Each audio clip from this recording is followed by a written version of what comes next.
तो हमारे channel study studio केवल ढाका पे आपका स्वागत है। आज हम आपके लिए लेके आए हैं कटिंग टूल्स एंड कटिंग के बारे में कुछ जानकारी। तो सबसे पहले हम देखेंगे कि जो मटेरियल होता है cutting tool. Cutting tool is a subject to static and dynamic force, high temperature, wear and vibration to get responsible to life. The tool material should be meet following requirement. यानी जो tool का material होता है वो कुछ requirement होती है, उसके अनुसार ही हम टूल के मटेरियल को चूज करते हैं। उस हिसाब से हम अपने टूल को चूज करते हैं। तो एक तो वो हॉट और हार्डनेस होना चाहिए, यानी कितने टेम्परेचर, कितना उसका मेल्टिंग पॉइंट होता है उस मटेरियल का, उस उसके हिसाब से हम, उसके अनुसार हम अपने टूल को चूज करते हैं कि हमें कितने टेम्परेचर पर काम करना है और कितनी उसकी हार्डनेस होनी चाहिए, कितनी उसकी टफनेस होनी चाहिए। बाद में आता है वियर एंड एब्रेशन रेजिस्टेंस, यानी उसमें लॉसेस कितने हैं, वियर एंड टीयर लॉसेस होते हैं, एब्रेशंस कितनी है, रेजिस्टेंस कितनी है, उसकी एब्रेशन रेजिस्टेंस कितनी है। फिर इम्पैक्ट ऑफ टफनेस, यानी अब अगर हम कितना भी हमारा टफ मटेरियल हो, जो हमारा टफ मटेरियल होता है, कितने टफ मटेरियल पे हम उसको यूज़ कर सकते हैं। जैसे एच एस एस वगैरह के जो मटेरियल होता है उस पर हम यूज़ कर सकते हैं कि नहीं कर सकते उसका। उसके बाद हम आते हैं cutting tools and it's type. तो कटिंग टूल्स के बारे में बात करें तो हमारा कटिंग टूल क्या होता है। Cutting tool which is are use the purpose of cutting the metals in a desire shape and size is called cutting tool. यानी हमें को अपने वर्क पीस के ऊपर कोई भी डिजायर शेप चाहिए होती है, तो हम जिस हिसाब से उसकी, जिस हिसाब से या जिस शेप या साइज में हम अपने मेटल को कट करते हैं, तो जिस मटेरियल या जिस टूल से कट करते हैं उसे हम कहते हैं कटिंग टूल कहते हैं उसे हम। इसके बाद हम बात करें कि इसके टाइप क्या क्या होते हैं। तो इसके टाइप की बात करें तो इसके दो टाइप होते हैं, सिंगल पॉइंट कटिंग टूल और मल्टीपल पॉइंट कटिंग टूल। और फिर हम टूल के बारे में बात करें तो सिंगल पॉइंट कटिंग टूल होता है वो वन डायमेंशन कटिंग एज होती है उसमें, और point is usually rounded to the from in nose radius. यानी जो उसकी रेडियस होती है, जो नोज होती है, वो राउंडेड शेप में होती है। और इसका यूज हम करते हैं टर्निंग के लिए। सिंगल पॉइंट कटिंग टूल का यूज होता है, जैसे टर्निंग वगैरह करनी होती है तो उसमें हम टर्निंग, फेसिंग, उसमें हम सिंगल पॉइंट कटिंग टूल का ही यूज करते हैं। और यहाँ पे आपको दिखा भी रखा होगा सिंगल पॉइंट कटिंग टूल के बारे में। ये देखो, ये जो हमारा होता है ये सिंगल पॉइंट कटिंग टूल होता है, जो कि राउंडेड वर्क पीस वगैरह पे हम यूज करते हैं यूजुअली। और इसके बाद हम बात करें मल्टीपल कटिंग एज टूल के बारे में। तो more than one cutting edge होती है, यानी जो ये हमारी एज होती है कटिंग एज, जैसे हम टीथ भी बोलते हैं, मोर देन, यानी ये दो या दो से अधिक, जिसमें मोर देन होते हैं, वो होता है मल्टीपल कटिंग टूल्स। फिर ये motion relative to work achieve by rotating, यानी ये मोशन के थ्रू राउंडेड शेप में हमारा वर्क पीस रोटेट कर, वर्क पीस हमारा फ्लैट रहता है और जो टूल होता है वो हमारा राउंडेड शेप में मोशन करता रहता है।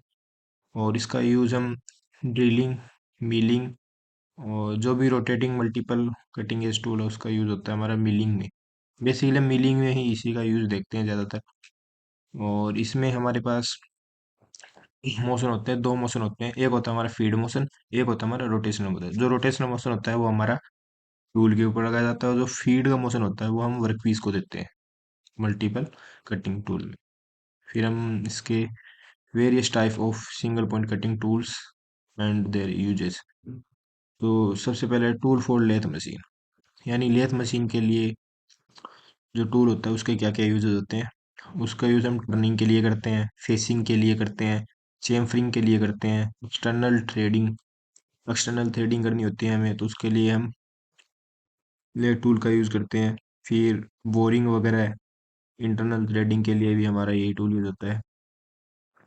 और फिर हम दो सेकंड नंबर पे बात करें तो tool for planers, planer machine होती है उसमें straight and bent roughness tool, roughing tool.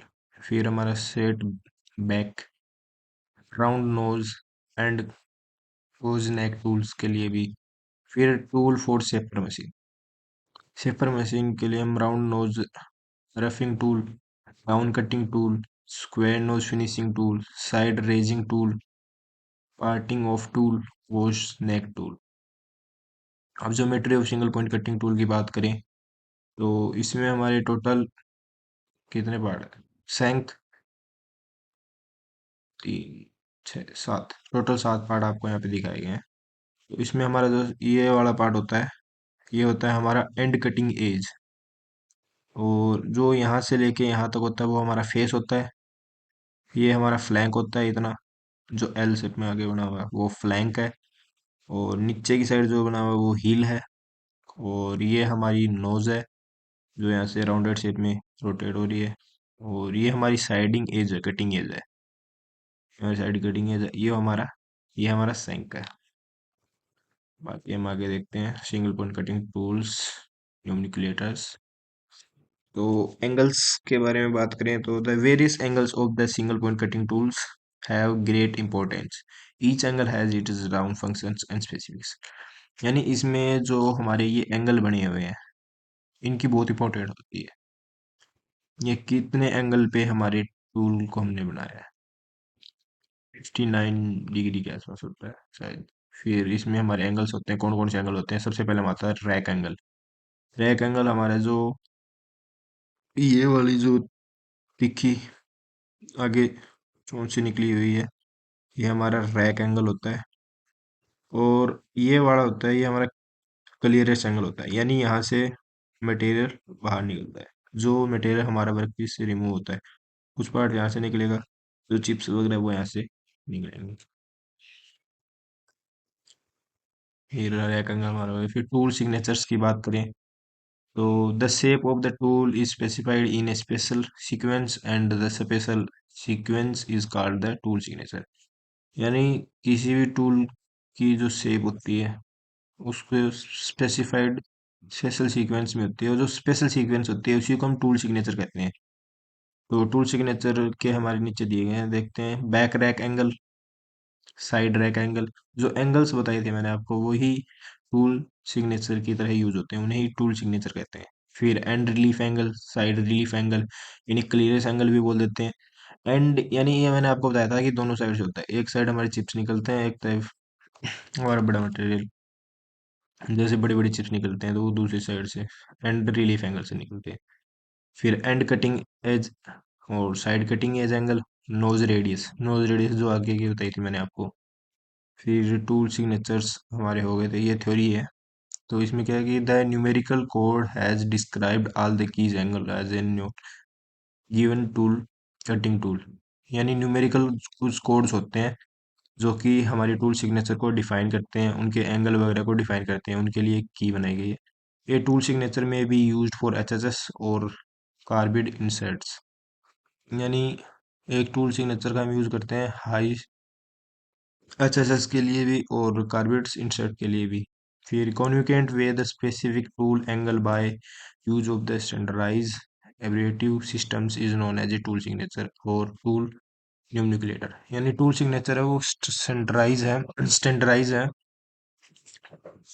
फिर indicate the angle that tool utilise during the cuts. और फिर example of the tool signature, अब इसमें एग्जांपल होता है 7 element of the comprise the signature of the tool points cutting tool can be stated in the following order. जैसे हमारे पास tool signature दिया गया 0 7 6 8 15 16 0.8। तो बैक रैक एंगल हमारा इसमें 0 डिग्री है, साइड रैक एंगल हमारा 7 डिग्री है। यानी जिस सीक्वेंस में है उसी सीक्वेंस में हम उन 7 पॉइंट को नोट कर देंगे और उनके आगे हम ये जो भी सिग्नेचर देंगे उनको नोट आउट कर देंगे। फिर वेरियस एंगल एंड इसके इफेक्ट देखते हैं। तो rake angle inclinations of the rake surface from reference plane. इसकी इंपॉर्टेंस की बात करें, decide cutting resistance between tool and workpiece. यानी कटिंग रेजिस्टेंस को ये डिफाइन करता है कि जो रैक एंगल होता है हमारा वो डिफाइन करता है कि कटिंग रेजिस्टेंस ये जो वर्कपीस और टूल के बीच में वो यही डिसाइड करता है, रैक एंगल के थ्रू ही हमारी डिसाइड होती है। Improve the rack angle can damage tool और वर्कपीस सरफेस और बोथ। अगर हमारा रैक एंगल सही नहीं है तो हमारा वर्कपीस और सरफेस के बीच जो भी डैमेज होंगे, जो टूल को और सर्फ वर्कपीस के बीच जब हमारी कटिंग होगी तो हमारा टूल डैमेज होगा। Chip flow depend on the rack angle, यानी चिप्स के फ्लो, मैंने आपको बताया था शुरू में कि चिप्स के फ्लो रैक एंगल के थ्रू डिफाइन होते हैं, जिसमें हमारा, मैंने आपको दो बताया था, एंड और एक स्टार्टिंग का, यानी दोनों साइड हमारी चिप्स निकलते हैं। फिर Wong rack angle can reduce the tool life, अगर रोंग रैक एंगल होता है तो उसकी वजह से हमारी टूल की लाइफ भी रिड्यूस होती है। फिर टाइप्स ऑफ चिप्स फ्लो की बात करें तो कंटिन्यूस चिप्स फ्लो और डिसकंटिन्यूस चिप्स फ्लो, दो टाइप के होते हैं। कंटिन्यू चिप्स फ्लो का मतलब होता है कि स्प्रिंग टाइप में हमारी चिप्स निकलती जाती है। डिसकंटिन्यू यानी कुछ समय के लिए निकली फिर टूट गई फिर निकली, यानी अलग अलग टाइप में हमारी चिप्स निकलती है, और उसमें हमारी कंटिन्यू में लगातार एक स्प्रिंग टाइप में बनती रहती है। फिर पॉसिबल ऑफ रैक एंगल्स की बात करें तो negative rake angle, neutral rack angle और पॉजिटिव रैक एंगल, इनके कुछ पार्ट्स की बात करें। Rack angle, positive rack angle, negative rake angle and zero rack angle. जो हमारा न्यूट्रल होता है उसको हम जीरो रैक एंगल भी बोल सकते हैं।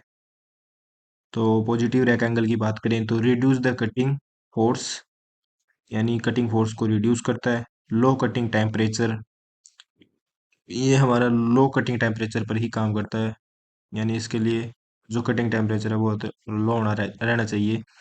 तो इसके लिए हमें जो टूल है उसके टेम्परेचर को लो करने के लिए क्या करना पड़ेगा, हमें टूल पर कूलेंट डालते रहना पड़ेगा, यानी कूलेंट का यूज इसमें 100% करते रहना चाहिए। लोअर पावर कंजप्शंस, और इसमें अगर लो टेम्परेचर है तो इसमें पावर भी हमारी कम कंज्यूम होगी। और reduce the changes of the forming a built up edge, यानी जो हमारी एज है, रैक एंगल की एज है, उसको चेंज करने में, चांसेस ऑफ फॉर्मिंग रिड्यूस करता है ये उसकी बिल्ट अप एज को। और increase the chances of the continuous chips formation, यानी इसमें हमारे कंटिन्यूस चिप्स इंक्रीज करता है, कंटिन्यूस चिप्स फॉर्म यानी स्प्रिंग टाइप में हमारे चिप्स निकलते रहते हैं। अब इसके डिसएडवांटेज की बात करें तो strength reduce as a wedge angle, reduce tool life, यानी ये टूल की लाइफ को भी कम करता है। अब इसमें strength of the tool increase as a, negative की बात करें तो strength of a tool increase as a wedge angle increase, यानी अगर टूल की स्ट्रेंथ बढ़ाएंगे, इंक्रीज करेंगे, तो उसका वेज एंगल भी इंक्रीज होगा नेगेटिव में। और high depth of the cut feed can be use, यानी इसकी हम, जैसे हमें कई बार फीड देनी होती है, हाई फीड देनी होती है, यानी हमें अपने वर्क पीस पे हमें जैसे काम मिला और हमें वो काम 1 घंटे में पूरा करना होता है और वर्क पीस हमारा बड़ा होता है, तो हम उसमें हाई फीड रेट देते हैं। तो जिसकी वजह से हमारे टूल के ऊपर क्या होता है कि इम्पैक्ट पड़ता है, उसमें वियर एंड टियर इशू जाते हैं, हमारा टूल गर्म भी होता है और कई इशू होते हैं। तो उसकी नेगेटिव जो रैक एंगल होता है वो हमारी इसी में मदद करता है, और वो उसकी वजह से हमारी टूल की लाइफ भी इंक्रीज होती है, यानी इसमें हमारे इतने इशू नहीं होते अगर हम नेगेटिव रैक एंगल के थ्रू काम करें तो। फिर डिसएडवांटेज क्या होते हैं, high cutting temperature due to increase friction, यानी इसमें अगर हम फीड ज़्यादा देंगे तो नॉर्मली फ्रिक्शन तो इंक्रीज होगा ही, और फिर जब फ्रिक्शन इंक्रीज होगा तो हाई कटिंग टेम्परेचर भी इंक्रीज होगा। और मोर पावर कंजप्शन अपने आप होगी क्योंकि हम उसकी डेप्थ ऑफ कट फीड भी बढ़ा रहे हैं। और हायर कटिंग फोर्स की भी हमें ज़्यादा रिक्वायरमेंट होगी, बैलेंस करना पड़ेगा हमें। Built up edge tool blunt frequently, यानी इसमें हमारा टूल ब्लंट होने की शिकायत रहती है। फिर हमारा जीरो रैक एंगल आता है जिसमें simple tool design and manufacturing का यूज़, यानी हमें जहाँ पे सिंपल टूल डिज़ाइन और मैन्युफैक्चरिंग का यूज़ करना होता है वहाँ पे हम जीरो रैक एंगल पे काम करते हैं। यूज़ फॉर्म टूल, फॉर्मली हम टूल्स का यूज़ करते हैं। मोर टूल लाइफ, इसमें टूल लाइफ भी ज़्यादा होती है। अब इसके डिसएडवांटेज देखें तो more chances of forming a built up edge, low cutting efficiency, यानी इसमें कटिंग इफिशिएंसी बहुत कम होती है, यानी जिस हिसाब से हम काम करना चाहते हैं, अगर हमें कोई काम स्पीडली करना है तो हम इसमें नहीं कर पाएंगे, हमारा काम होगा वो टूल की फीड के अनुसार ही होगा, हमें एक नॉर्मल फीड पे ही काम करना पड़ेगा। और cutting temperature is high due to the friction, और इसमें भी कटिंग टेम्परेचर है वो हाई होता है फ्रिक्शन के कारण। तो हमारी वीडियो में बने रहने के लिए धन्यवाद आपका। बाकी हम नेक्स्ट वीडियो में आगे बात करेंगे, तब तक के लिए हमारे चैनल को अगर आप नए हैं तो लाइक शेयर और सब्सक्राइब जरूर करें। धन्यवाद।